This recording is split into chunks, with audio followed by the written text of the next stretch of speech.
Leon Panetta, member of Congress 1977 to 1993, member of the Budget Committee 1979 to 1989, chair of the Budget Committee 1989 to 1993, director of the Office of Management and Budget 1993 to 1994, White House Chief of Staff 1994 to 1997. Private citizen until 2009, Director of the Central Intelligence Agency, Secretary of Defense. Now, I'm quite sure that at the end of the day, you will be remembered primarily as the guy who gave Joe Minerick his big break on Capitol Hill. But let's go beyond the obvious here. First question I have to ask you. 1977. So this is not formally the Watergate class of Congress. They would probably be thought of as the guys. It's the second class. There were two big classes. One in '74, which was the Watergate class, and then the class that I was part of in '76. We had almost, I think, well over 70 new members who came in just in my class alone. So there were two big classes that changed a lot of the membership of the Congress. Okay. And probably the most important issue in your first campaign for Congress was the environment, the protection of the California coastline, and you also had some, a very important agricultural component to your district, and yet 2 years later, you become a member of the Budget Committee. What went wrong? Well, it probably goes back to my first experience in Washington. I was a legislative assistant to a U.S. Senator from California. And Senator Kuechel, who was the minority whip under Minority Leader Everett Dirksen, was a member of the Senate Appropriations Committee. And so I had an opportunity then in that job to work on the appropriations bills that were working their way through the Congress. And I got a sense of how important it was to have a good foundation in terms of the budget, because what it did is it gave you the opportunity to be able to work a lot of issues across the board and understand a lot of areas. And I thought it was a really great opportunity to kind of see the bigger picture of how the U.S. government functions and operates.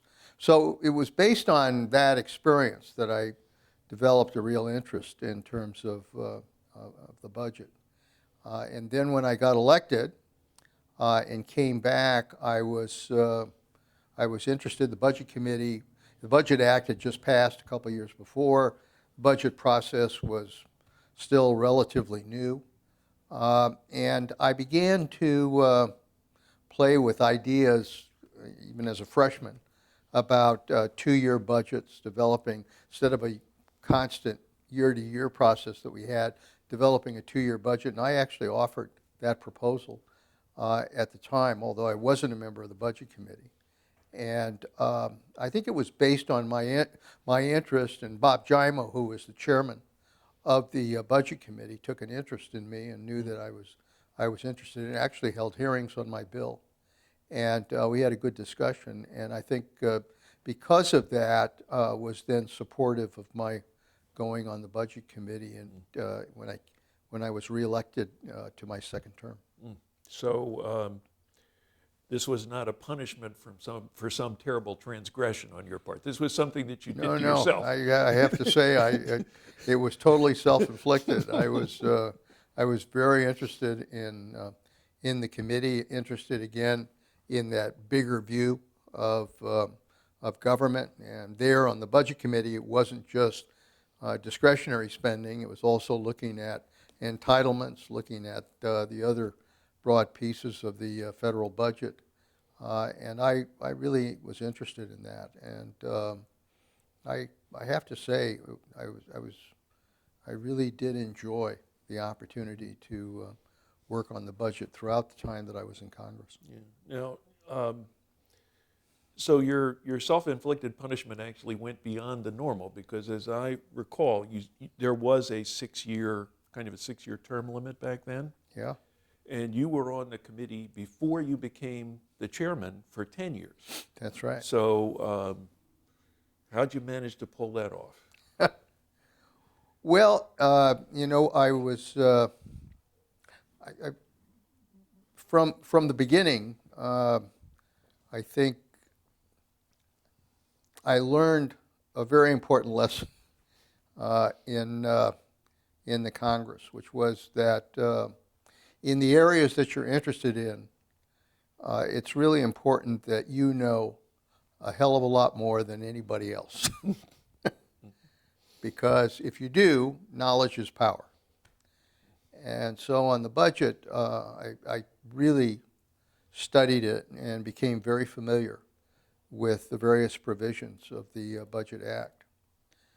When I got on the Budget Committee, there was something that was fairly innocuous at the time called a reconciliation subcommittee. And reconciliation in those days was hardly ever used. And the whole point of it was to try to convince chairmen and committees to try to at least develop savings within each of their areas. So when I got on the Budget Committee, and I was just in my second term, Bob Gimo asked me if I would chair the Reconciliation Committee on the committee, and I said I would. I mean, I was obviously honored to chair any subcommittee in your second year, but so I was able to chair it, and I had a Republican counterpart by the name of Ralph. Help me out, Ralph. I'll think of the name, but he was very helpful and supportive of the reconciliation process himself. And so the two of us got very interested in reconciliation, and we were trying to push committees to develop savings. Chairman Gimo was interested in trying to develop additional savings, and lo and behold, we run into the Reagan administration, and suddenly reconciliation becomes the most powerful tool in the budget process to enforce deficit reduction. And I continued to be chairman. By the way, that was Ralph Regula was my ranking minority. So I continued to enforce the reconciliation, got very involved in that process, tied me to leadership both on the House side, on the Senate side, and it was the result of really, working hard on those issues that I ultimately continued my service in the Budget Committee. Yeah. Now, thinking about the budget process itself, the act was passed in 1974. There had been a couple go-rounds before you became a member of the Budget Committee. If you look at the political science literature from before the process was created, everybody said that the leadership would not be willing to share power with the Budget Committee because obviously any power the Budget Committee has to come from somewhere. So it's coming from the leadership, it's coming from the appropriators. What was your perception of why the leadership in the Congress was willing to create the budget process and cede some power to it? What was the motivation? Were they concerned about the budget problem? Did they want to have an institution to stack up against the executive branch? What was motivating them at the time? Well, it was probably a mix of ideas. I'm sure there were some who were legitimately thought that it was time that the Congress have a budget process to look at the big picture. We had ceded that authority to the executive branch going back to the founding of the nation. For close to 200 years, had worked the appropriation side, but it never really kind of stood back and looked at the larger budget picture. How much you take in, how much you spend, how much you're going to do on discretionary, how much you're going to do on entitlements, how much you're going to do on defense, and really put that bigger picture together. So I think there were some members who really felt that it was important for us to take that next step. I think there were a group of members, too, who, frankly, did not like what President Nixon was doing in terms of impoundment. They had seen President Nixon use the impoundment authority to virtually line item veto spending that the Congress was approving. And they viewed that as unacceptable. And so what happened was you had a trade-off here. I think Congress understood that if they just went after the president's impoundment authority, that in the eyes of the nation, they would look pretty greedy, interested in pork barrel, not really interested in long-range budget issues. And I think the thought was, wait a minute, we can't do this on its own. If we're going to do this, let's do it as part of developing a budget process in the Congress. So that was the trade-off in terms of enacting the budget. And in that process, I mean, there's no question that there were a lot of internal battles about how much authority would be given to this new budget committee. And the appropriators, Ways and Means chairman were very concerned about how much authority this new committee would have. And for that reason, limits were placed on how long you could be a member. They required that there be a certain number of members from appropriations, a certain number of members from Ways and Means. A member of the leadership was going to be automatically a member of the budget committee. So there were some trade-offs done here in order to allow for the Budget Act and the budget process to move forward. And I think in the end, I think the Senate was probably more willing to cede some of that power. They don't have some of the requirements that were done on the House side.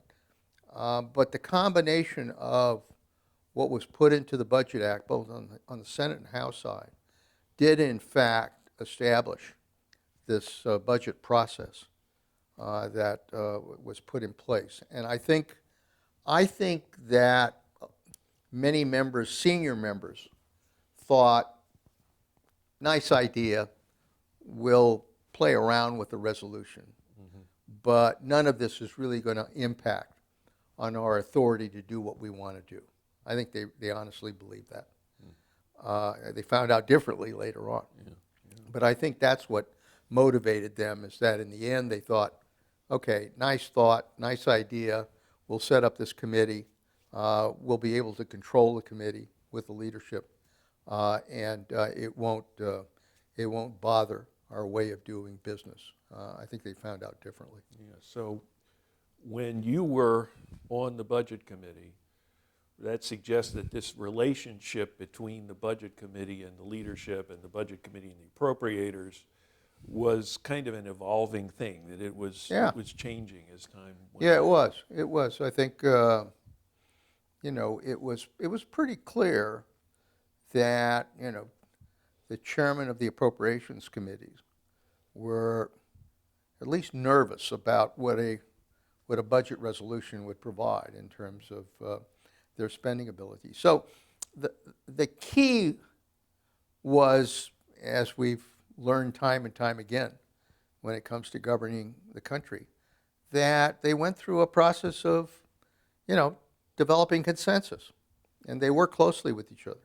So nobody was trying to do this in a dark room away from the other committees. Basically, it was an open process.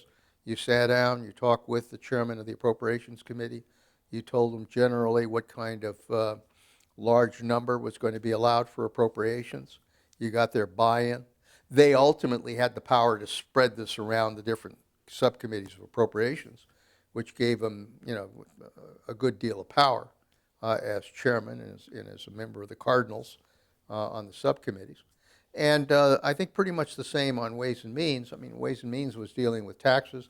There wasn't a lot in a budget resolution, absent reconciliation, that would impact that much on Ways and Means. So as part of just, the kind of conciliatory process of chairman and leadership and others working together, uh, the budget process, came together. And they were able to pass budget resolutions early on, almost by unanimous consent. I mean, they had a lot of support, both Republicans, Democrats, bought into the numbers, it set it up. There was very little controversy in its first years associated with developing the budget.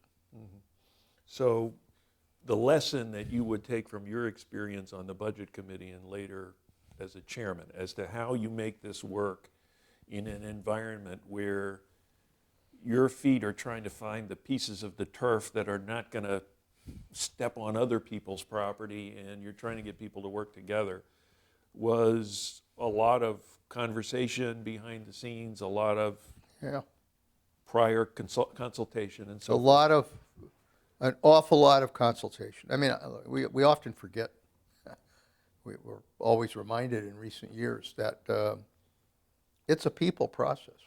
It really is.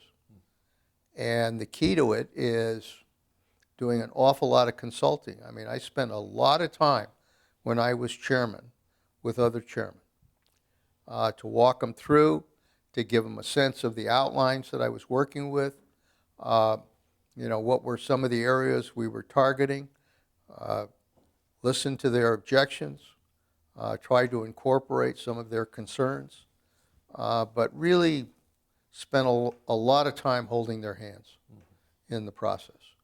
I was not, if it was a Jamie Whitten who was chair of the Appropriations Committee, better to be on his better side than have him at war with you. I mean, he could make life pretty miserable. And the same thing was true for like a Dan Rostenkowski as chairman of the Ways and Means. So my approach to it was to really take the time to go to each chairman, outline what we were working on, get their consent, get their buy-in, and then make sure that they were fully informed of what we were doing. And that paid off. It paid off in the ability to pass budget resolutions. Because as time went on, what happened was that budget resolutions began to be more and more a partisan battle in which the Republicans at that time kind of made the decision that they were not going to support, budgets that were proposed on the Democratic side. And so you pretty much had to piece this thing together on the Democratic side. Absent some of the big deals we made on the budget where it was bipartisan, most of the time in fighting the budget battles, you had to basically put together your own party to make sure that you could pass a budget resolution.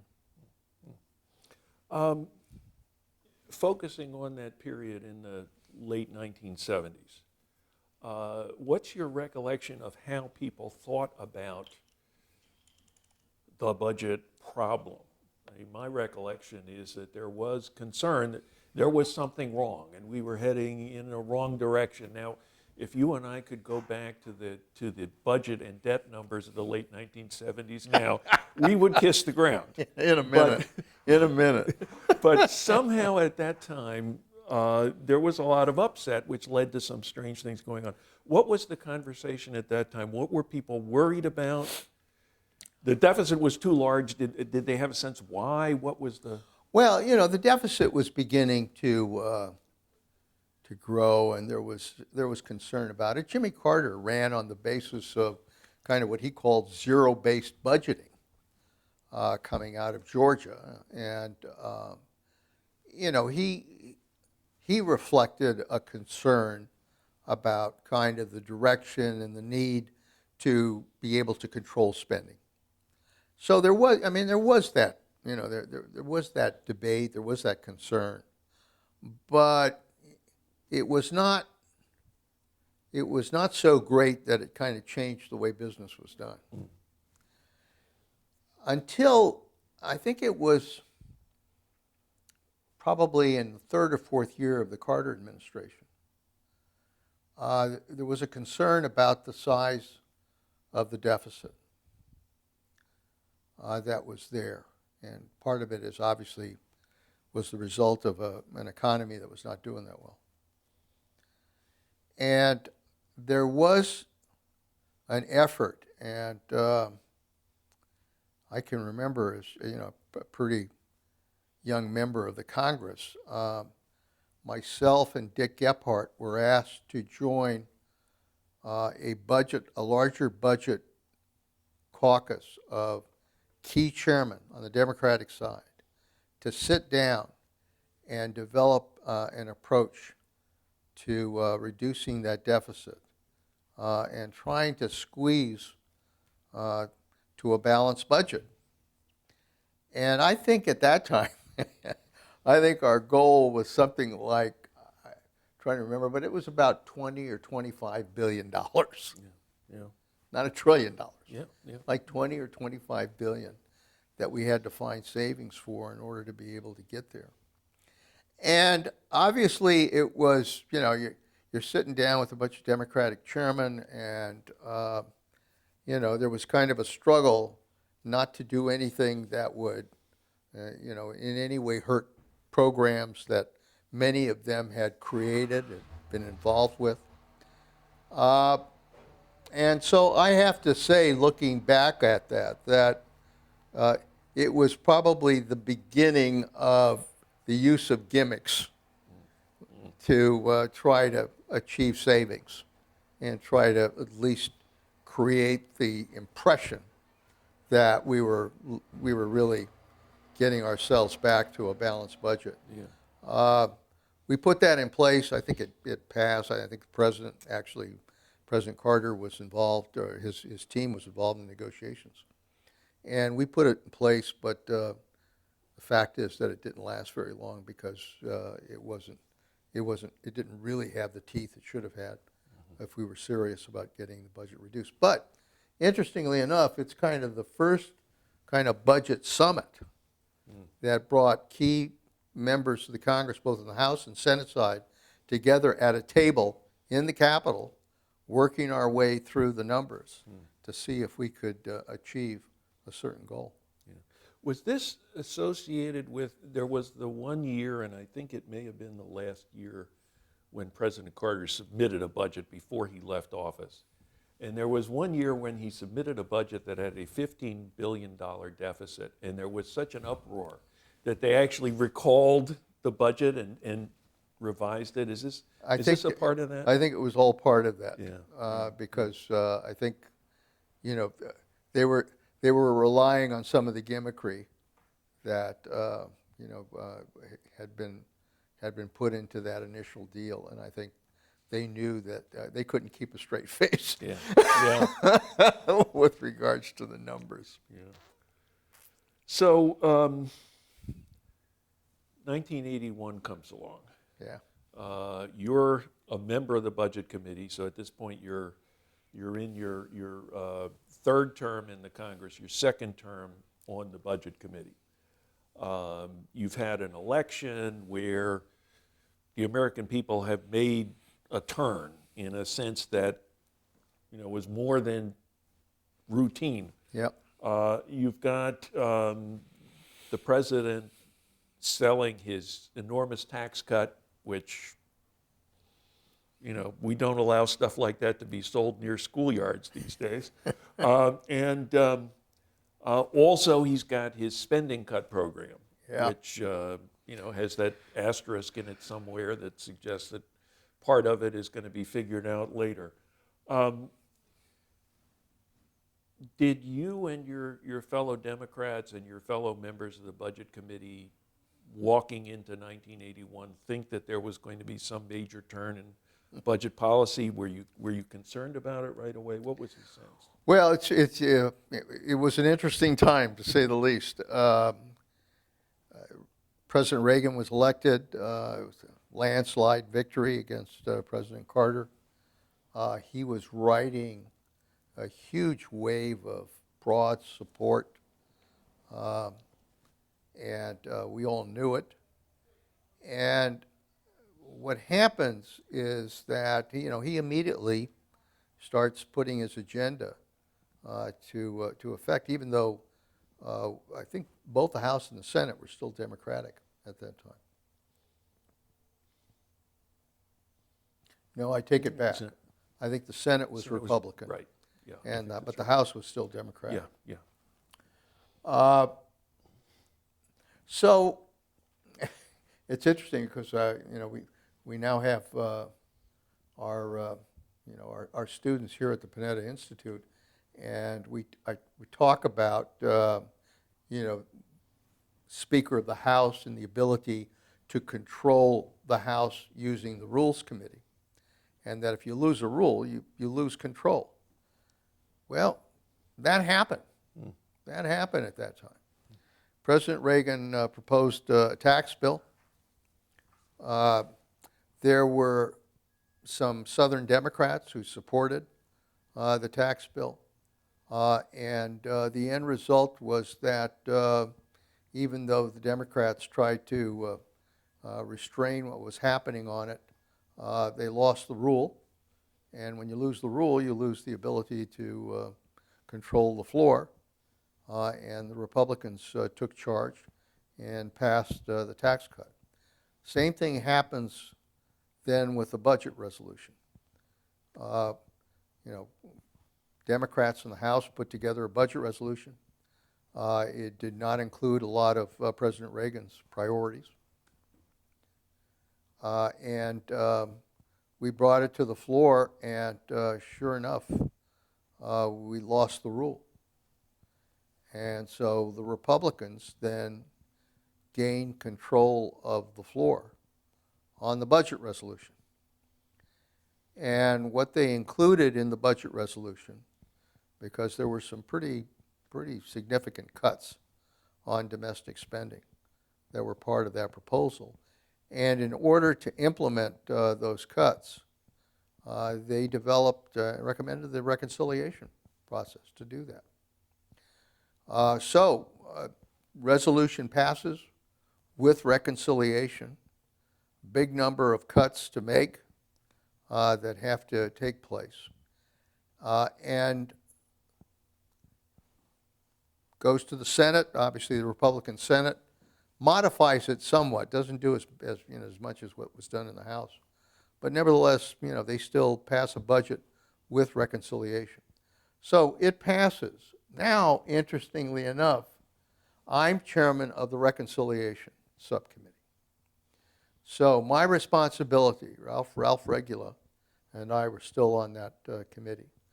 And the chairman, who I think was Jim Jones at the time, basically gave us the authority to try to do what we could on reconciliation, to try to control some of the damage on reconciliation.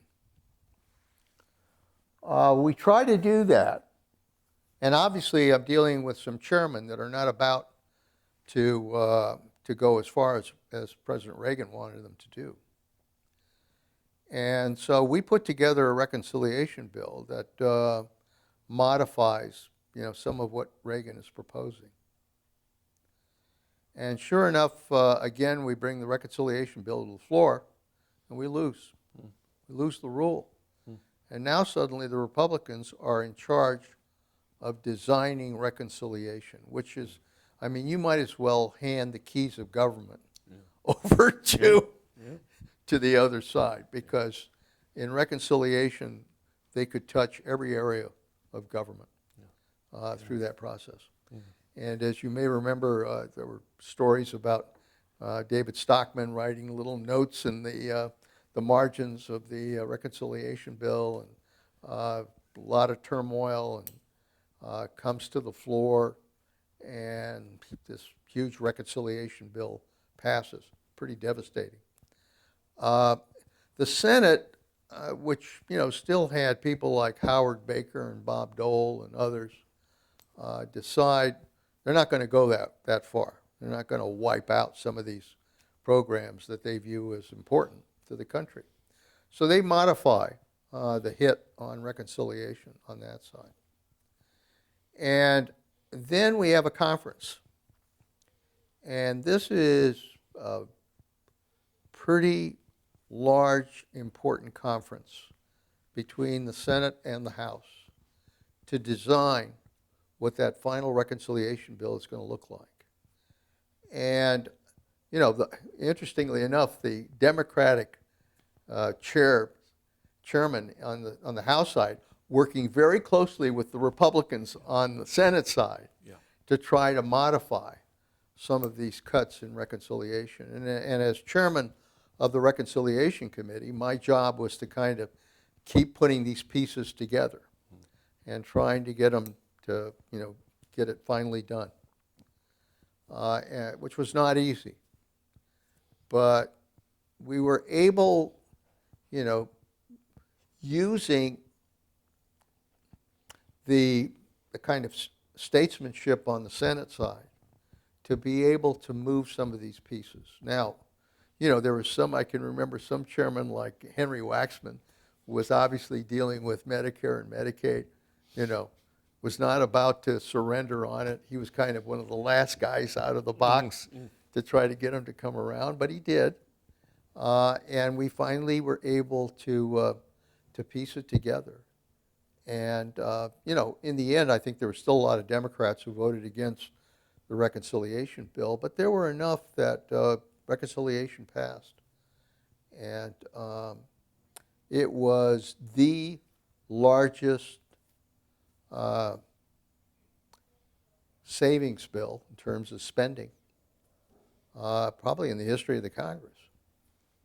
And I think we all learned a great deal about reconciliation in that experience because, you know, in the end, there was no question it did some harm, but it also kind of sent a message that if you're really serious about trying to discipline the budget, reconciliation can be a very important weapon to be able to get that done. Yeah, so that was not a big surprise to you because you had been thinking about reconciliation. Yeah, a bunch of exactly. people. But there were some other guys who got shot in the posterior by that? They I didn't see it coming? There were some people that had no idea what this reconciliation creature was all about.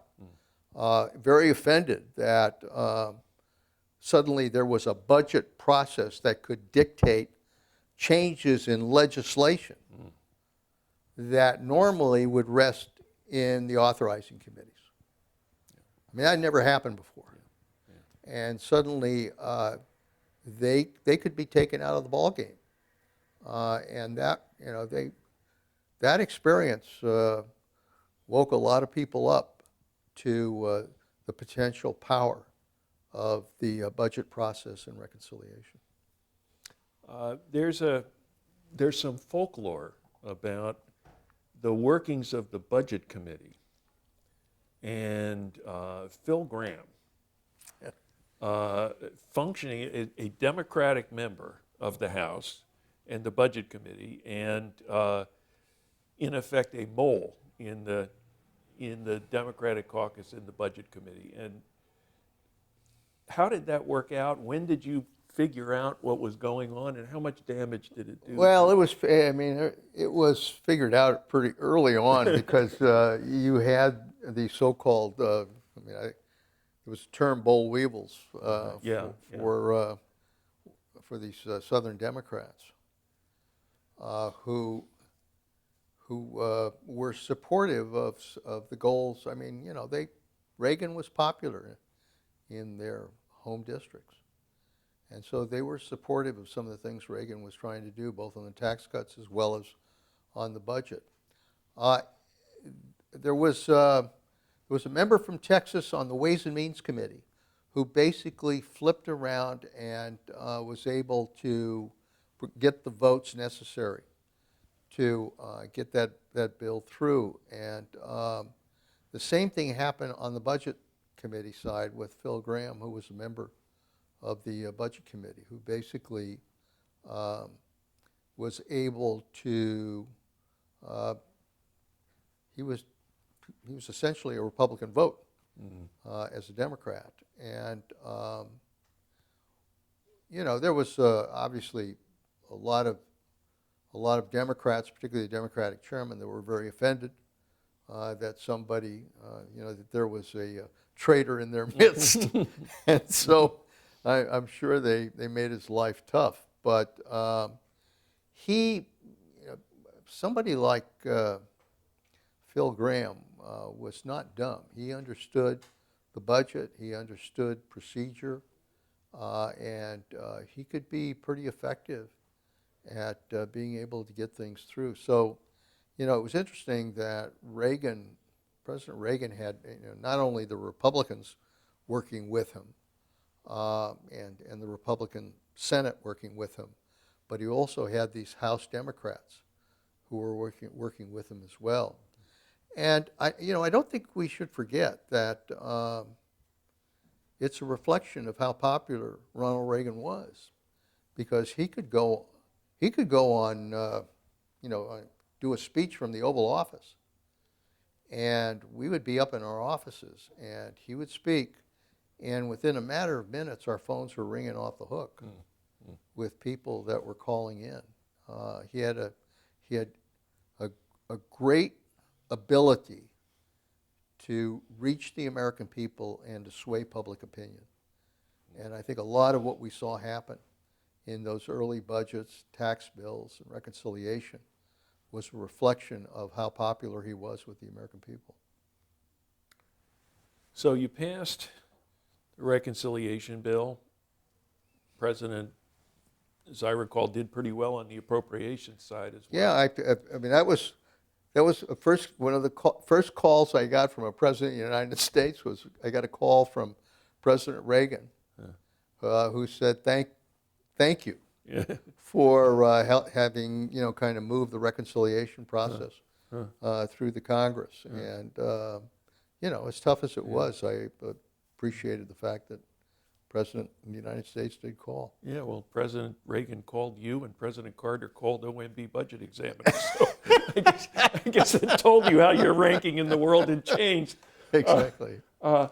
So how much of the House kind of drank the Kool-Aid of supply-side economics and thought that we were going to do what spending cuts we did, which were aggressive, but we also did these tax cuts, and people thought we were going to somehow come out ahead. Was there much confidence at first that this was Yeah, no, work? I mean, it was the heady days of supply-side economics, and Arthur Laffer was in his heyday of, rising boats and all of that. I think, there were a lot that were hoping that somehow, this magic formula would all pan out for the economy. But there was a group of us that recognized that because of the size of the tax bill, even with the spending cuts that we had transitioned in over, I think, probably a period of 5 years, that the tax cuts were going to hit so fast that the likelihood was that our deficits were going to soar in the short term. And there was one person in the administration who kind of understood the arithmetic, and that was David Stockman, who knew that it was going to be big trouble down the road.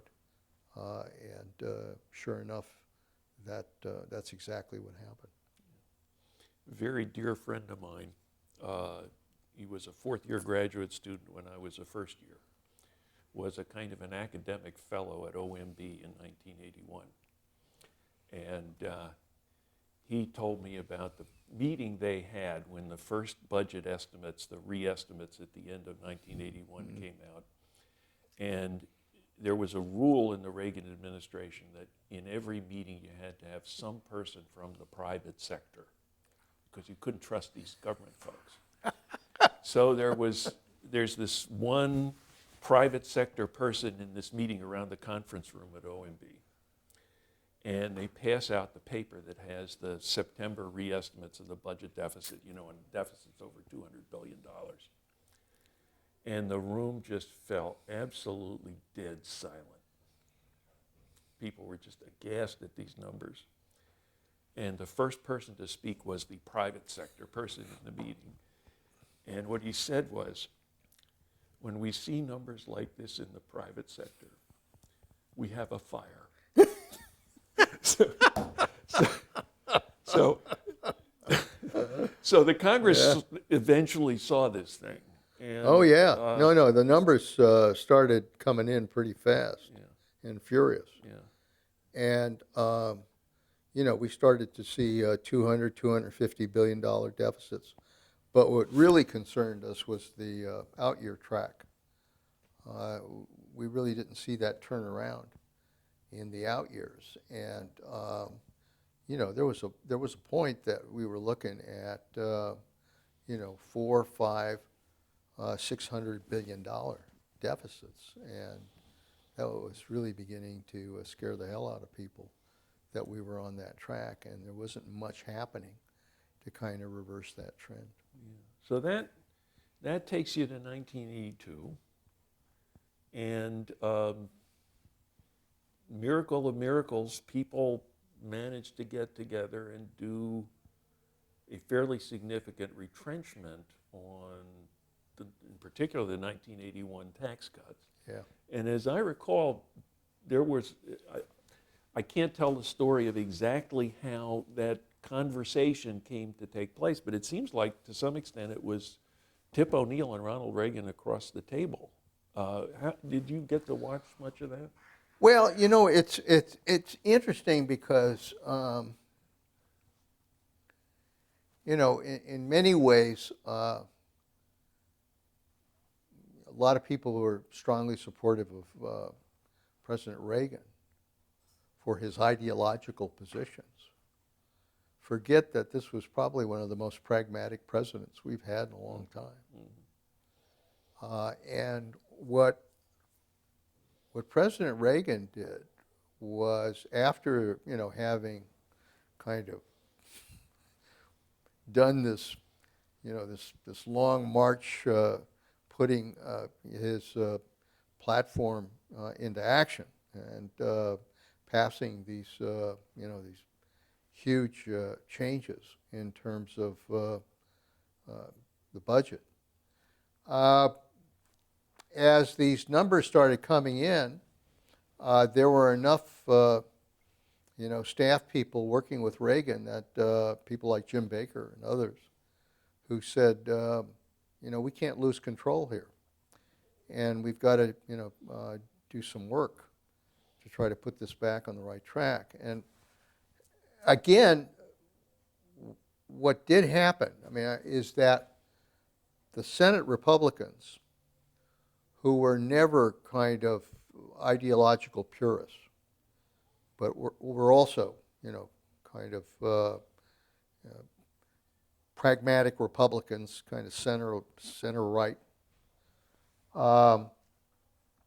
understood that they didn't want to gut some of these programs to the extent that they had proposed in reconciliation, A, and B, that they knew that if the tax bill, wasn't revised in some way, that the numbers would even be more horrendous. And then, on the House side, what happened is Reagan, Tip O'Neill, Dan Rostenkowski knew that this would be a good opportunity to try to take the edge off of those huge tax cuts in the guise of tax reform, which is something nobody could be against. Mm-hmm. Mm-hmm. And so what happened was that, using the kind of movement that had been created to try to simplify the tax system, I think people like Gephardt and Bradley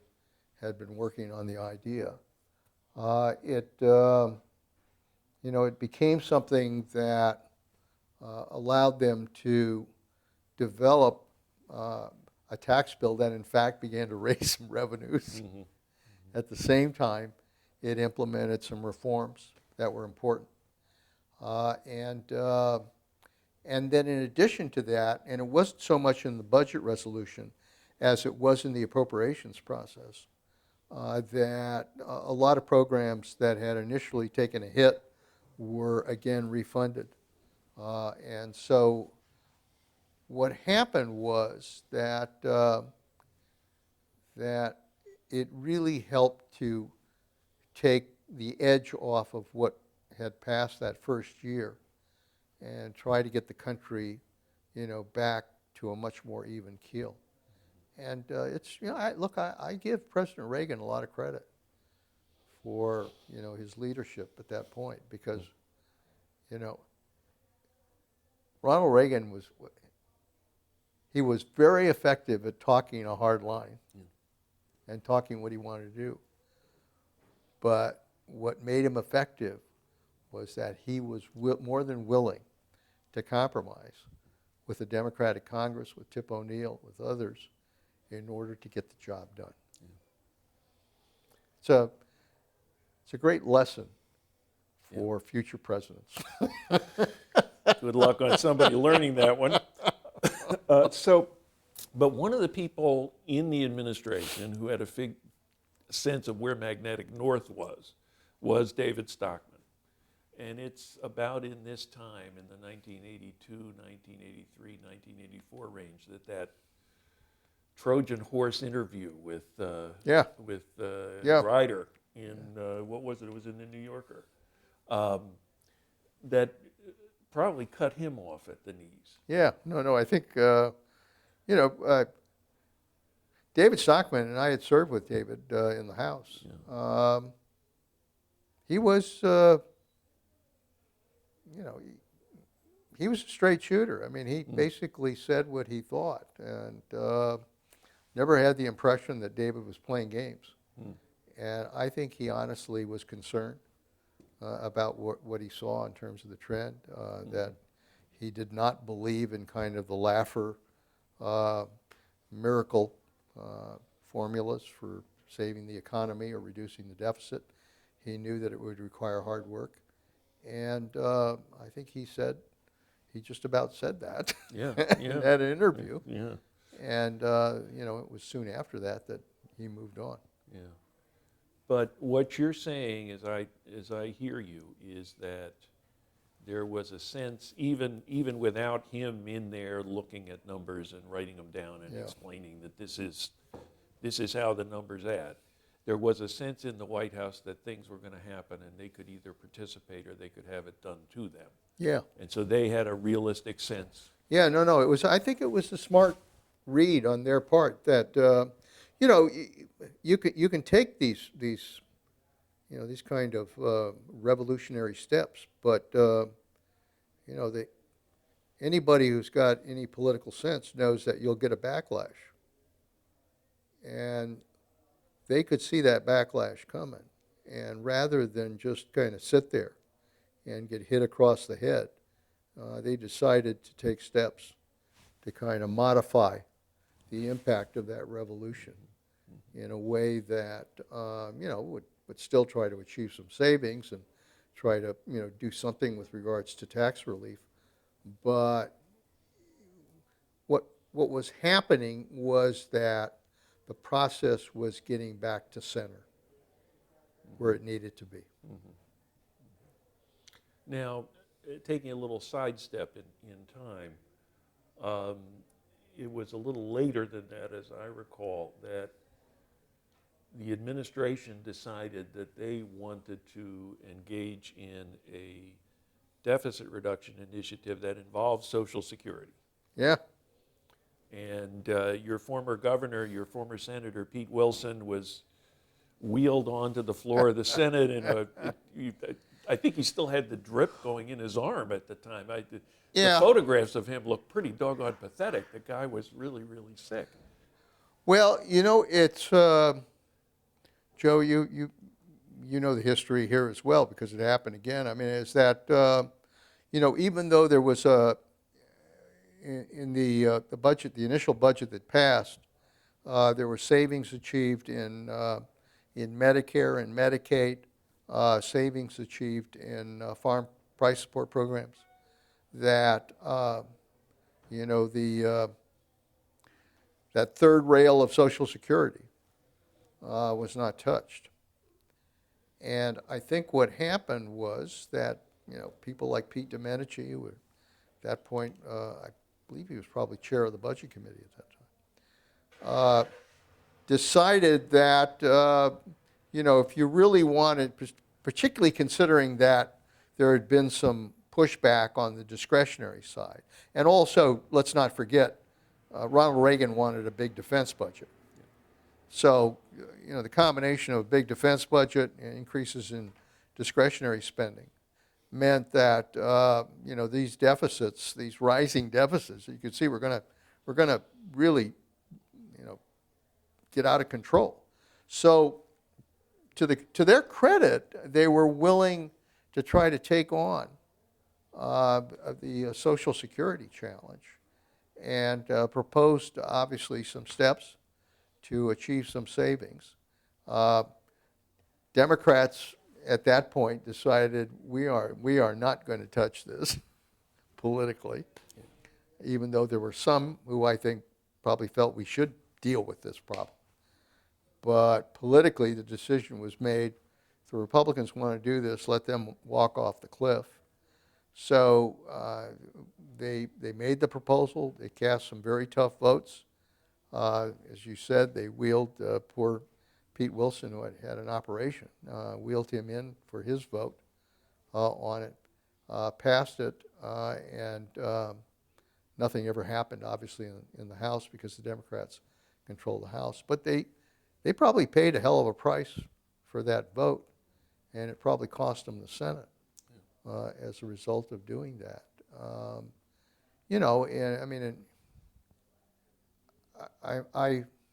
I really have mixed feelings in looking at that because on the one hand, you have to admire the fact that they were trying to do what they thought was right to control the costs and try to, discipline that, Social Security. But at the same time,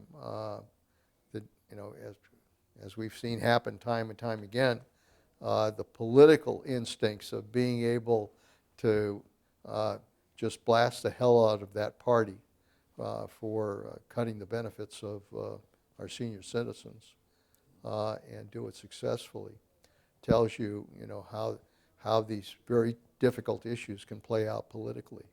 And they paid, they paid a price for having cast a tough but probably a right vote.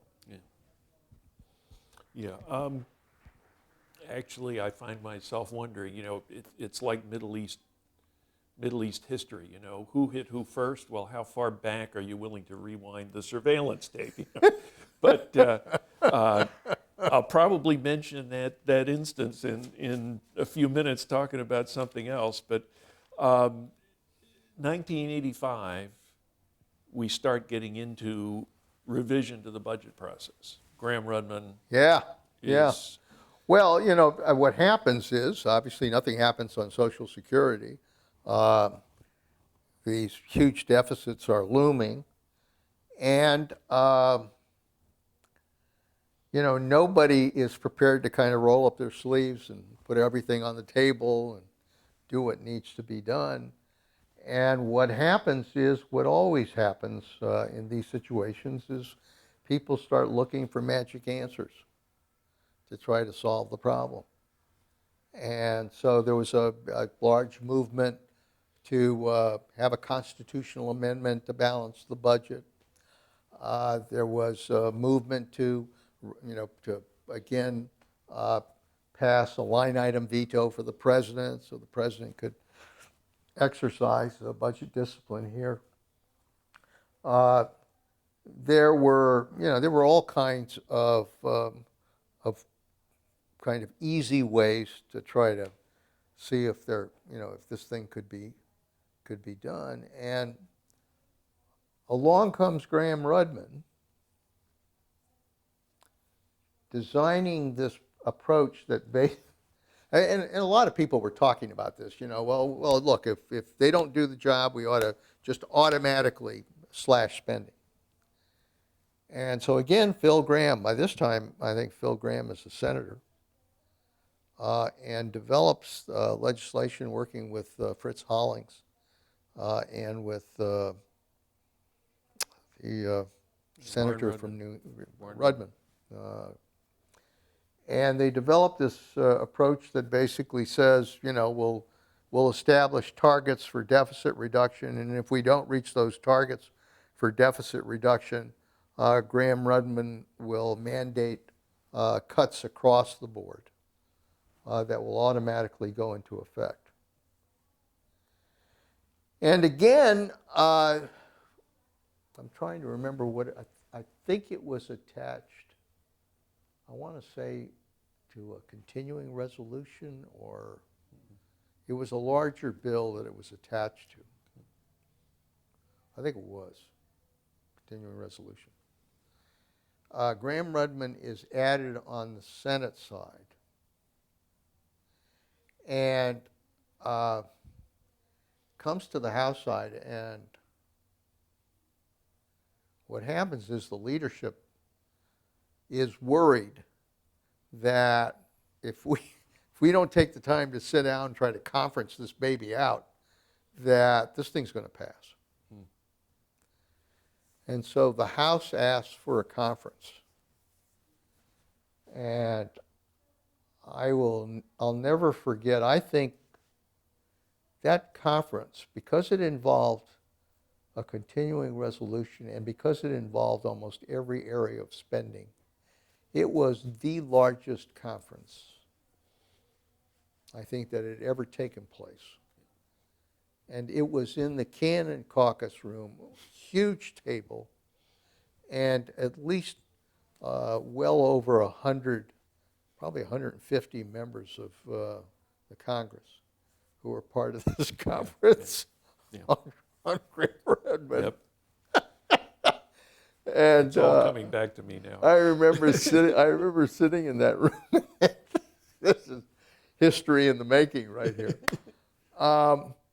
But as you can imagine, what happens is that, I mean, you can't have that many members trying to work out a conference. It's just not going to happen. Yeah.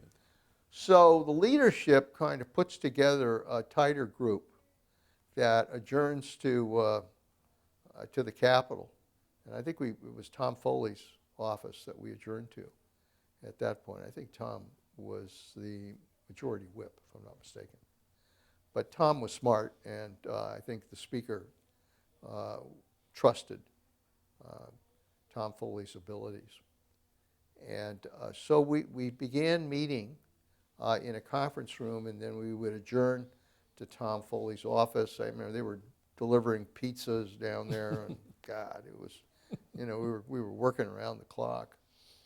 And thank God there were people like Warren Rudman, who, really he was trying to do the right thing and trying to make this thing work that carried his name.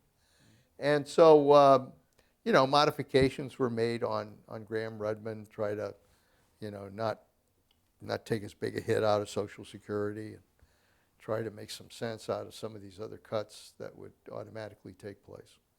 And we worked through it, and a lot of give and take and compromise. And then finally, Graham-Rudman is passed, and Reagan signs it into law. And it was a, there's a lesson to be learned here that, when you design something that looks like a simple answer to kind of force something to happen. I mean, we're going through the same thing now with sequester. I mean, sequester is essentially a form of Graham-Rudman that was designed to try to force members to do the right thing. Problem in a democracy where, we enjoy self-government, the problem is that members suddenly realize that you can't put these kinds of challenges on automatic pilot. You just can't. And so here everybody feels good about Graham-Rudman as if it's it's going to solve our deficit problems for the future because we've developed this magic formula. Thank you and good night. And what happens is every time you came close to hitting the ceiling that would turn on Graham Rudman, the Congress said, yeah, let's lift the ceiling a little more so that we don't have to do Graham Rudman. And I think that continued to happen until Graham Rudman. I think the other thing we did with Graham Rudman is we put a time frame on it so it wouldn't go on forever. Yeah. When it hit the end of that time frame, it was not resurrected. But it's an important lesson. It's forgotten in history because everybody still reaches for the magic solution. But it was an example of how members, when they don't want to face the tough choices on taxes or defense or discretionary spending or entitlements, that they'll try to put this on some kind of automated system that can relieve them of the responsibility and the risks that are part of leadership. And you know what? Can't do that. So you rewrote Graham Rudman in 1987. 1989, you become the chairman of the Budget Committee. Okay, so we've got other personal disasters. You got put on the Budget Committee. You didn't get off after 6 years. Now you become the chairman. What happened that time? Well, as chairman, I remember Ronald Reagan. How did you become chairman? How did the fickle finger of fate come down on you? Well, it was, I'd been interested in the chairmanship. I actually ran earlier for it, but, I was a fairly independent member of Congress, and so I'm sure there were votes that I took that didn't please some of the leadership on the Democratic side. So, I ran initially, and I had a close race. I think it was Bill Gray. And then, but continued to serve there and continued to work on, some of these tough issues. And I think eventually that people, especially kind of the, newer members who came on and respected my judgment on the budget, were supportive of my running for chairman. And I think when I ran unopposed at the time, and I was able to win. And then what happens is that Reagan is replaced by George Bush, the first, Herbert Walker. And it was interesting. Sonny Montgomery, who was a close friend, a representative from Mississippi, who used to play paddleball with George Bush when he was a congressman and then was in the administration. They used to have a little team that used to go down to the gym and play paddleball. And Sonny Montgomery said, I want you to meet with the president-elect at the vice president's house up on Massachusetts Avenue. Because the deficit was still a problem, still needed to be dealt with, but the new president had basically said, read my lips, no new taxes. And yet there was concern about what was going to happen with the deficit. So I was asked to go to his residence. And I think it was myself and his new appointee as director of OMB. Yeah. Help me out here. Richard Darman. Yeah, Dick Darman. Dick Darman. And how could we forget? Really. Dick Darman and who else? And Sonny Montgomery was there, and there were some others. I'm trying to remember. I think Pete Domenici might have been there as well. Anyway, the new president was interested in our views at the time. And I said to him at that point, I said, Mr. President, I said, I know what position you took during the campaign, but let me tell you something. If you don't deal with this issue on the deficit, if we aren't able to discipline our budget, what's going to happen is that whatever your priorities are, whether it's defense or education or whatever you want to be, your legacy as President of the United States, you will not have the resources to be able to spend on those priorities because it'll be eaten up by interest payments.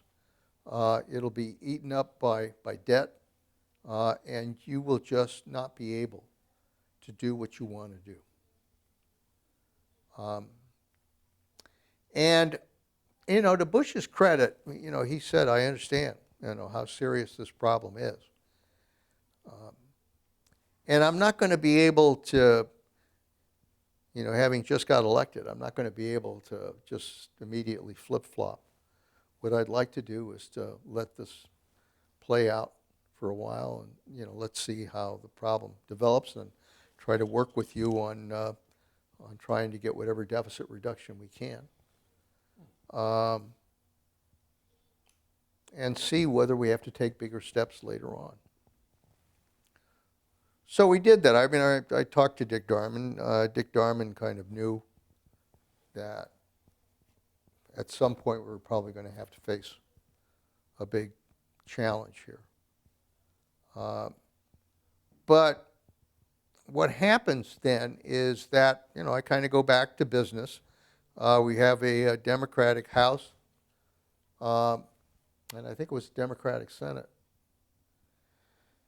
And so developing a budget, the president obviously proposes the budget.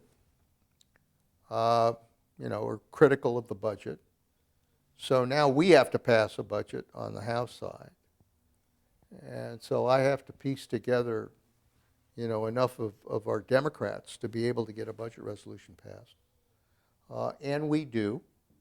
And we work out a conference with the Senate and pass it that way. But we don't include reconciliation. And there's really no kind of strong steps to try to get the deficit in control. It's almost like, we're kind of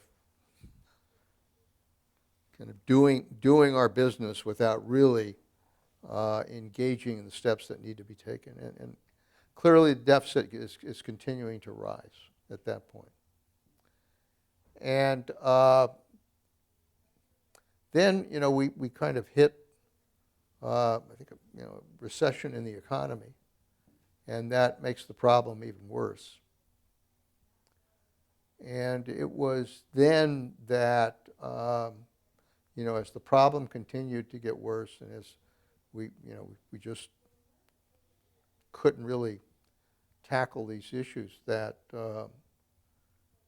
I remember talking to Dick Darman and saying, I think we're getting close to a point here where we've really got to take a major step to deal with this. And eventually it led to the budget summit that developed, what I think is probably one of the more effective deficit reduction agreements worked out between the Congress and an administration. Yeah. Now, as you were looking at the necessity of finally addressing the numbers, Graham-Rudman is still in effect. And my recollection of the numbers was you had a sequester that was going to happen that was so large that there was no way, God's green earth, it was going to be allowed to happen. Yeah. Was that part of what that was part of what drove the process towards some kind of summit, was that because Graham-Rudman was still in effect, because we were running these large deficits, that if we had to have a sequester pursuant to Graham-Rudman, it would be a disaster in terms of its impact. And so we had that that axe hanging over our heads at the time, and so did the president, and so did the leadership in the Congress. And that is, I think, what ultimately produced the agreement to call a large budget summit to try to resolve the issue. Yeah. And there was I can't remember whether it was a press release or a letter that came out of the White House that included the words revenue increases or something to that effect. Yeah. That, Well, the discussion came down to this, like, obviously the president had made this pledge on not moving his lips, but the way we kind of negotiated this was to say, if we're going to go into a summit, the Democrats will make the first move in terms of spending. And so, if we want to do a $500 billion deficit reduction package, then what we will do is put $250 billion in spending savings on the table, largely out of entitlements, but altogether. And if we do that, and what we suggest and what we agree to is credible in achieving those savings, that then the administration would be prepared to at least discuss revenues as a part of that. So I think the letter kind of reflected that, the burden would be on Democrats, it would be on spending, but if we could, make clear that we could get there, that then and only then would the president be willing to consider the possibility of revenues. But, as nuanced as that might have sounded, there's nothing nuanced in politics in America when it comes to taxes. So as soon as those words were there, then obviously the president received a lot of criticism that he had suddenly moved his lips. yeah. And in that process, somebody decided to pack up the picnic baskets and move to Andrews Air Force Base.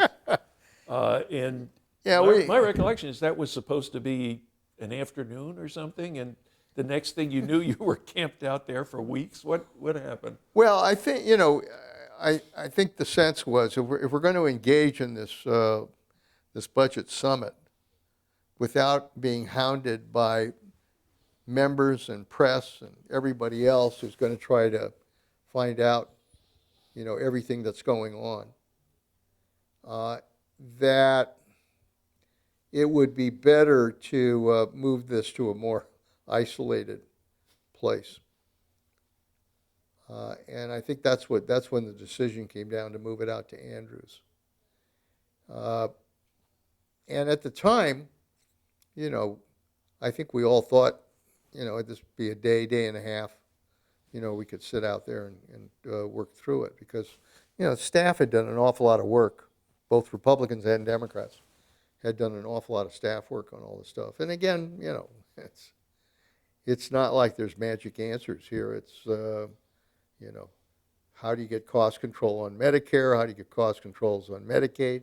How much are you willing to cut target support prices for agriculture? And what other fees could be raised? What kind of, what should we do in terms of caps on discretionary spending, both defense and discretionary? So, kind of knew what pieces we had to work with. And but as you're sitting down there and walking through it, I mean, and it was not a small summit. We had, chairman of the Appropriations Committee, House and Senate. We had chairman of Ways and Means. We had chairman of Finance, plus their ranking members. We had appropriations. We had the leadership was represented at that table. The Budget Committee was represented at that table. And there were some other selected members that were at that table. So, it was a pretty good size summit, along with all the staffs that had to be working it. And then I think, as I recall, Newt Gingrich, John Sununu, who was chief of staff, and we had a couple quirky personalities that were there, and that all obviously and you can imagine this summit took place at a time when the beginnings of kind of what we know now as the Tea Party, kind of, the more radicalized approach to politics was beginning to take hold. And so that was kind of playing out a little bit, as we were trying to do this huge conference on budgets. And you can imagine, I mean, and it was true for both the left and the right. I mean, the left didn't want to touch any of the entitlements. The right didn't want to touch taxes in any way. And yet here were people negotiating on those very issues. And, I can remember, there were some tough political discussions that went on during that process. But again, people like Bob Dole and Howard Baker, who probably at that point I think had become chief of staff at the White House,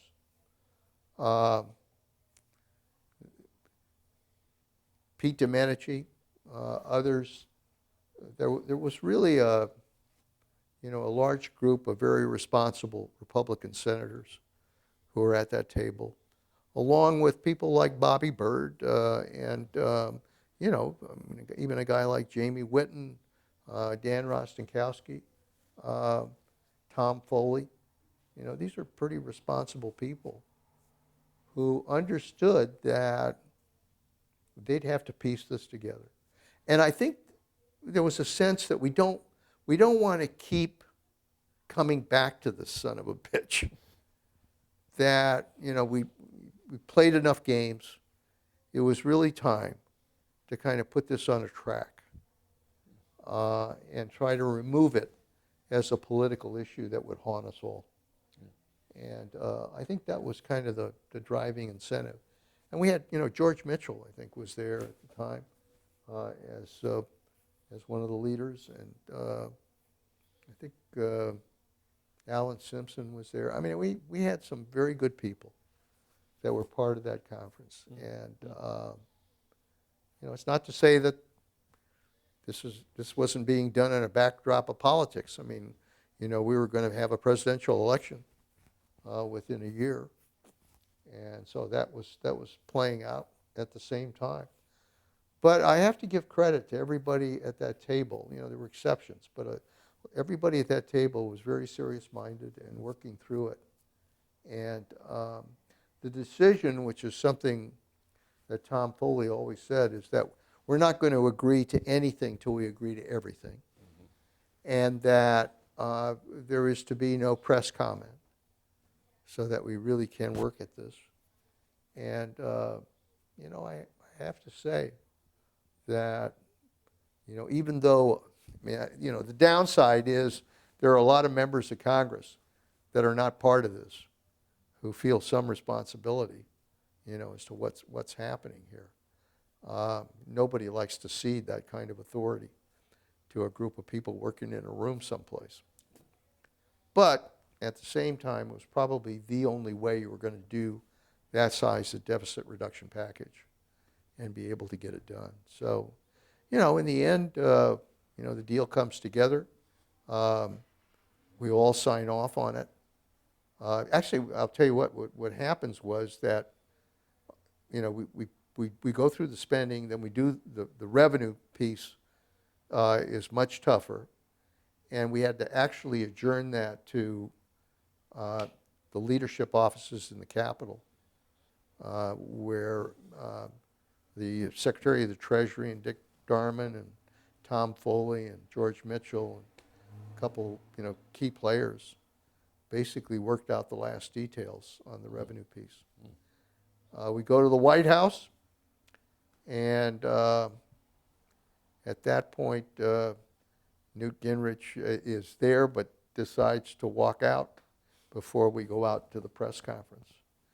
So we know we've got a problem, certainly on the Republican side, on the House side. And, but, again, to the credit of President Bush, he makes the announcement, we move forward, we bring the bill to the floor, and first time around, the Republicans, vote against it. And we can't get it passed. So we again adjourned. I think we were over in George Mitchell's office. And I remember it was one of those summer thunderstorms in Washington in which the whole sky turns black and lightning everywhere. And I thought, oh man, it's the end. This is reflective of the end of the world. And what happens is Rostenkowski kind of makes a gut decision. Look, because we were losing Democrats because of the Medicare cuts. And so he lightens up on the Medicare cuts, builds in more revenues to help take the place of it by some way. And I have to say, the Republicans, people like Bill Frenzel and others, and Domenici and others, pretty much go along with it because they know this is the only way to get it done. And it's important for the president, important for the country. And some tough votes are cast, and we get it done. And, it's not only, as I recall, it was not only a budget. We had to do a budget. We had to do reconciliation as part of that. We had to do the appropriations bills.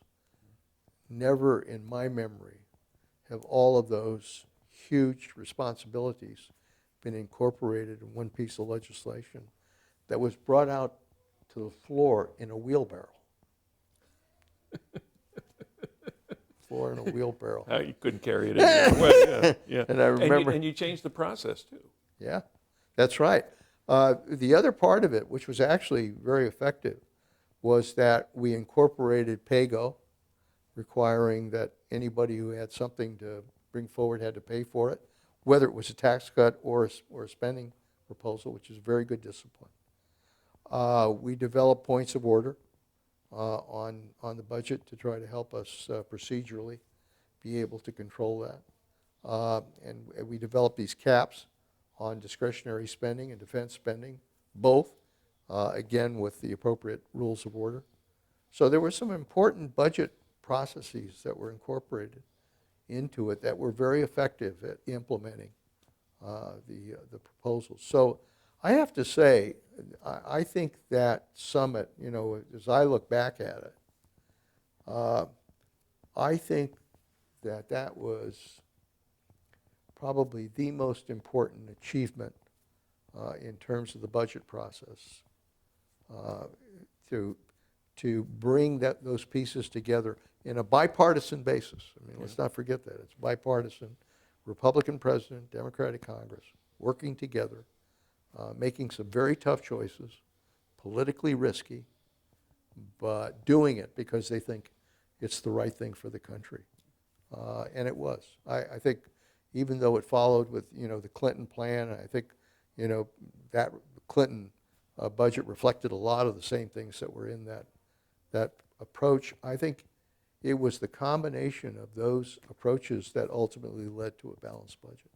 Yeah. And speaking of the thunderstorm, of course, the one thing that probably made the aftermath of the 1990 deal a little difficult was that the original estimates of what was going to come from that was a balanced budget in 5 years. And then, of course, the economy fell out from under the budget, and things got worse. And Yeah. I recall you and others having difficulty explaining to people that we're better off than we would have been. That's right. And That's right. But that's which always is never a hard easy sale. to do. That's always a hard sale. Yeah. Yeah, it was very tough to do because, even though we'd gone through this hard decision, cast a tough vote for the budget, um, because the economy, was not doing well, um, the path on deficits was still climbing. And we were looking, I think when Clinton got elected, we actually sat down and looked at a projected, deficit that was going to reach, by the turn of the century, I think it was going to reach $600 billion. Uh, and, you know, hard to argue that we would have been, worse off, but the fact was we would have been by not putting that budget into place. Um, but that is kind of what led, since deficits continue to grow, I think it led to something that had not happened prior to that, which was the budget and deficits and debt becoming a big political issue that Ross Perot got a hold of and, was really driving pretty hard. And what he did, to his credit, was he made the whole issue of deficits and controlling our debt part and parcel of the presidential campaign. So you get the 1990 deal passed behind you, and 1991, I believe it was, you had to manage the floor against a balanced budget amendment to the Constitution. It was either Yeah. 91 or 92. Yeah. And at the time, I remember on one occasion, one of the members was giving you a hard time about, well, if we can't do this, how can we possibly address the problem? And your answer was just do it.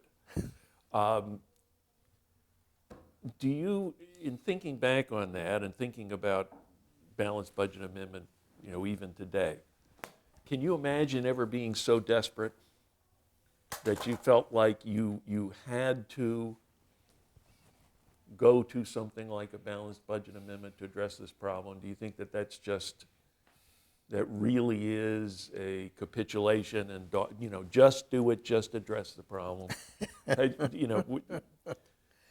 Yeah. Are we ever going to have to resort to some kind of process? Discipline like that? Yeah.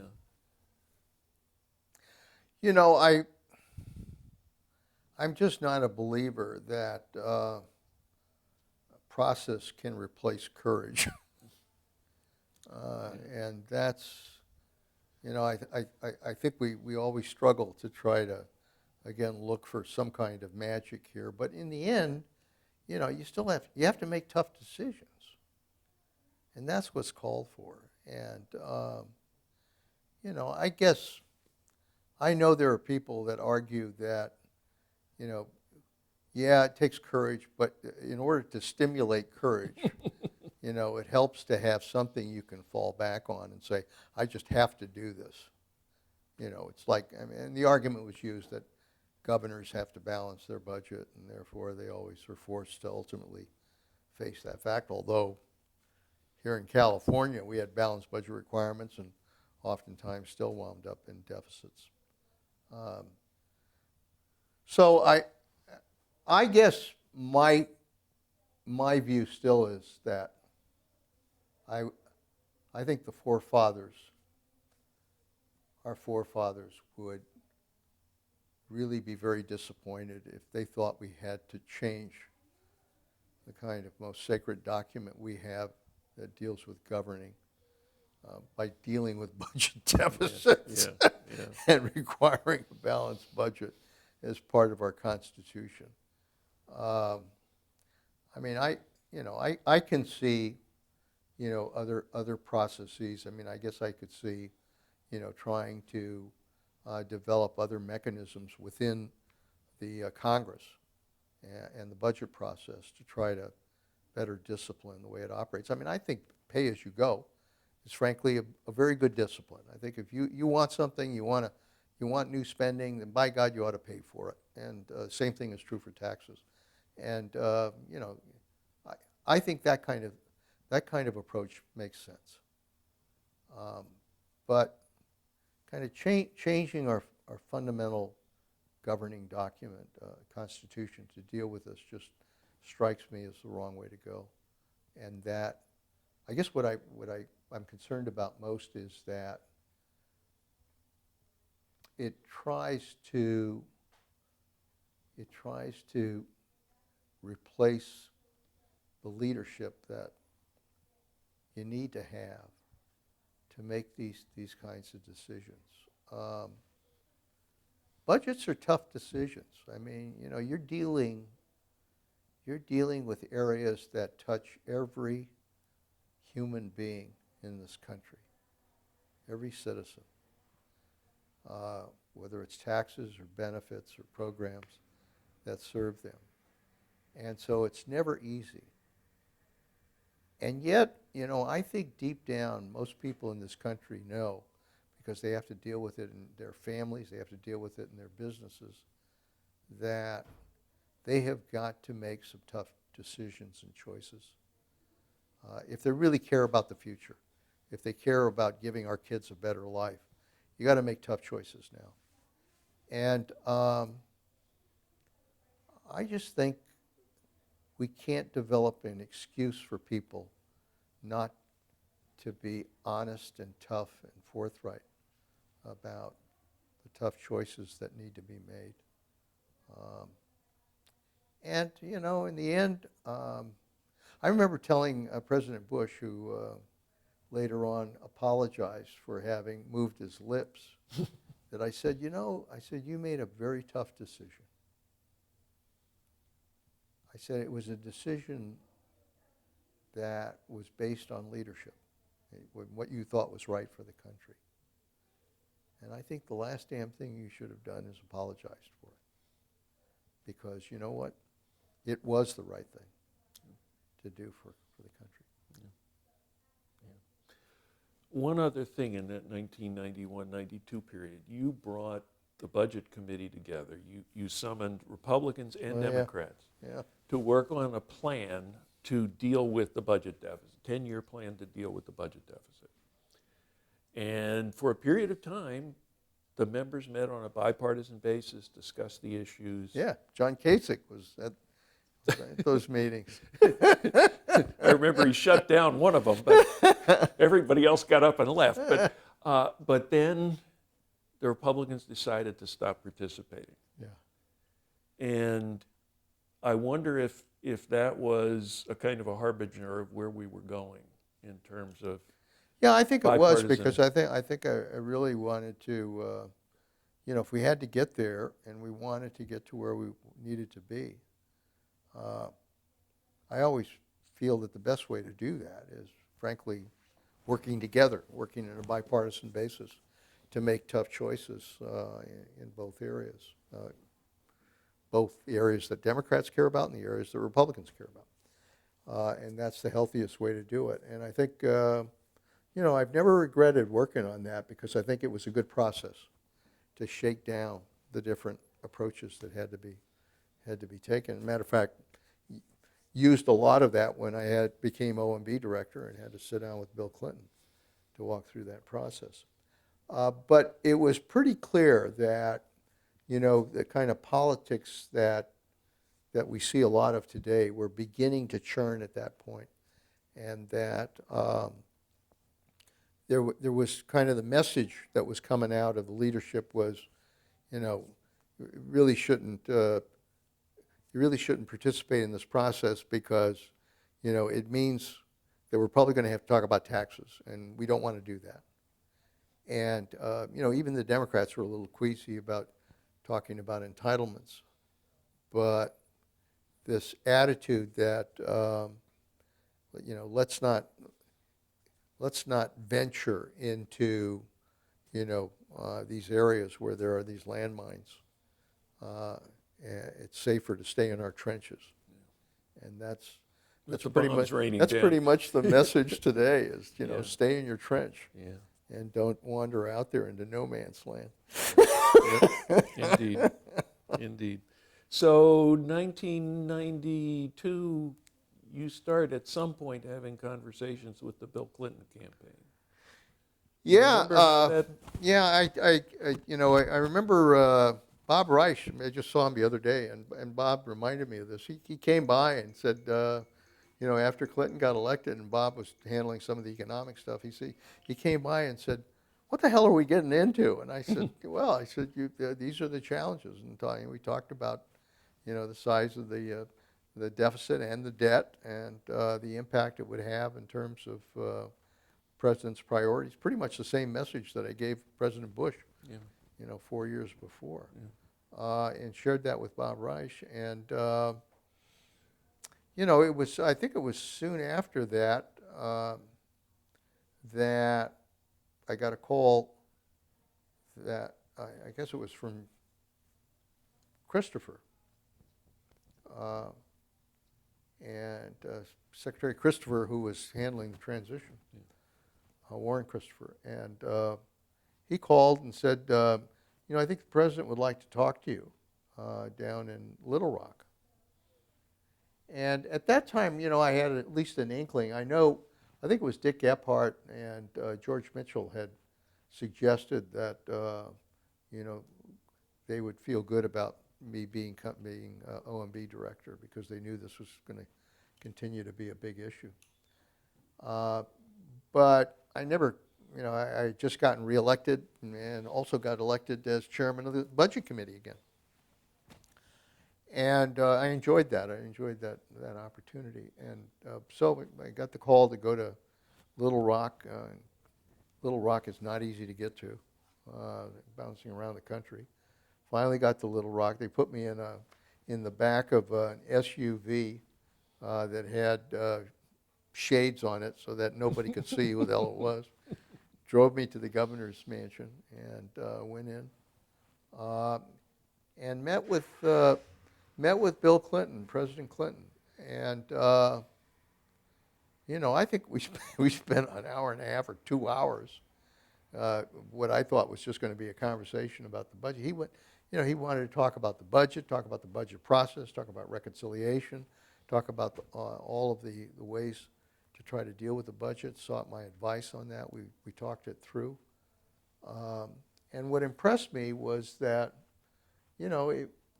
it was not just your typical kind of political schmooze meeting. It was a very serious-minded dive into the real substance of what the budget process was all about in the Congress.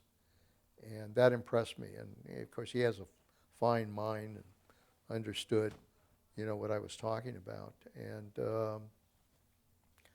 I think, we had a good conversation. And I went back to Carmel Valley and went back to Washington for a session of the Congress. And I think it was at the Kennedy Center Awards that I was at when somebody came up to me and told me I had a call, and got a call from the president's office, and they wanted me to be OMB director, and the president made the decision, and they wanted to make the announcement like the next couple days, and decided at that point that if the new president was really interested in providing leadership on this issue, that probably, with all of the gridlock, that I had seen on the Hill, that I thought a new president probably could shake the system up. And that's why I became OMB director. So you did become OMB director. We're here in 1993. Clinton is serious.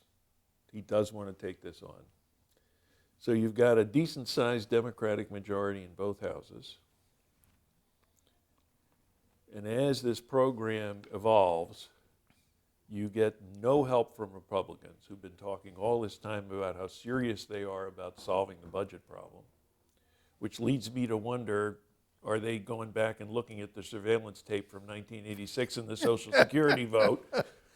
Oh, I think there's some truth to that. I mean, I think I remember going to Pete Domenici, who I had a very good relationship with and liked him a lot. And Pete basically said, because I told him, I said, look, we've got a president who's very serious about taking on tough issues on entitlements, on spending, and we need to go to revenues as well. And he said, I'm glad to hear that, Leon, but the Republicans were burnt by the whole Social Security experience. Democrats kicked the hell out of us. We lost the Senate, and this is now payback time. And so we're not going to participate. So from that, it was pretty clear that if the president was going to do a budget, a tough budget, that we would have to do it on the Democratic side. So then you start finding your Democrats falling off too. Oh yeah, yeah. I mean, it was. I'm reminded of people say, well, there's all this gridlock in Washington. And I say, yeah, because you know what? Governing's not easy. Governing's hard work. And if you see the movie on Lincoln, where Abraham Lincoln, in order to pass the 13th Amendment, had to decide how to buy votes in order to get it passed. Well, that was pretty much what you had to do. We had to go after Democrats, and we had to, I think I sold about 8 bridges in that process to try to get the votes we needed on that. And even then, after going through that process, and it was tough, it came down to 1 vote in passing it. And it's true. For all the difficulty, the 1993 budget agreement passed. Yeah. A lot of By 1 vote? by one vote twice. Yeah, It's both that and reconciliation. It's a good thing that the vice president stuck with us in the Senate. We would have been. Let me ask you one personal question. You have the administration, the president has Leon Panetta at OMB. He's a creature of the House. He has Lloyd Bentsen as Secretary of the Treasury, who's a creature of the Senate. Was that a total coincidence? And the other thing is, it seemed as though your working relationship with Lloyd Bentsen was particularly smooth and effective. And I just wonder if you have any observations. I think that was a very smart move by by President Clinton to appoint somebody from the House and somebody from the Senate who worked budget issues, because and particularly the two of us, because we had worked together. We'd worked together on budgets. We'd worked together on tax bills. We worked together in those budget summits that we were involved with, and to have 2 people who not only kind of understood the politics of both the Senate and the House, but also understood how to deal with other members on the Hill and be able to work these issues through, I just think was very important to our ability to get the budget done. I think that was a really smart decision to try to help be able to get through a very tough budget through both the House and the Senate. So let's just zip through from there to the present. You watched the 1993 budget deal. It looked, at first people were saying you didn't do very much. You didn't, you haven't solved the problem. Why weren't you more ambitious? You passed it by 1 vote. I can't imagine that there were any changes you made that could have gained you votes without losing more. Right. But finally, you watch that work its way through. The budget is balanced. You now, as chief of staff, decide that it's time to come back to the California coast. You spend some time here. You watch the budget go all the way to balance as a result of the work you did, and then lo and behold, it all goes down the tubes. You came back and watched the workings of Washington from the CIA and from the Department of Defense. Looking at where we are now, we have the substantive issues with taxes and spending. We have the political issues with Democrats and Republicans, and oftentimes a failure to work together. where do we stand right now? What do we have to do going forward to try to solve these problems? Yeah. Well, when I went back to Washington as both CIA director and Secretary of Defense, uh, I guess what was the most disappointing was the fact that I saw Washington as dysfunctional as it is. And it was very disturbing. I mean, in the positions I had a better chance of kind of reaching out to both sides and trying to operate on a bipartisan basis and trying to get that support. And I think I was able to do that. But what I saw was a Washington that, just was unable, for a lot of reasons, to deal with the major issues facing this country. I've seen Washington at its best, and I've seen it at its worst. I mean, I've never seen Washington as partisan, as divided, as dysfunctional as it is today. And obviously, we're paying a price for that. We're paying a price on the budget, the failure to deal with the budget, failure to deal with tax reform, failure to deal with entitlements, failure to deal with immigration reform, failure to deal with infrastructure funding, the failure to deal with the whole issue of energy and climate change, the failure to deal with, they can't even agree on war authority at a time when we're at war, dealing with ISIS. All of these things, for whatever reason, the President, the Congress, Democrats, Republicans, can't come together to resolve these issues. And I think it's a serious moment. I often say, as you know, that we govern in this country either through leadership or through crisis. And if leadership is there and willing to take the risks associated with leadership, we can avoid crisis. But if not, we govern by crisis. And everything we do now has to be a crisis in order to deal with it. And rather than resolving it, it's simply you kick the can down the road. The likelihood is on the budget, they're not going to resolve the issue of sequester or how to deal with the budget. They'll just simply, delay the decision, kick it down the road, and not really confront what they have to do. How do you change that? In the end, the only way you can make this process work is through trust. The ability to sit at a table, work through these issues, give and take, trust the person you're sitting with at that table, and ultimately be able to hear their concerns, to have them hear your concerns, and to be able to do some give and take that finds a solution and moves it on. That's the nature of the governing process. That's at the heart and soul of what makes our democracy work. Our forefathers understood that process when they did the Constitution. The Constitution is a reflection of compromise. It had to be in order to get it done, but it wouldn't have happened.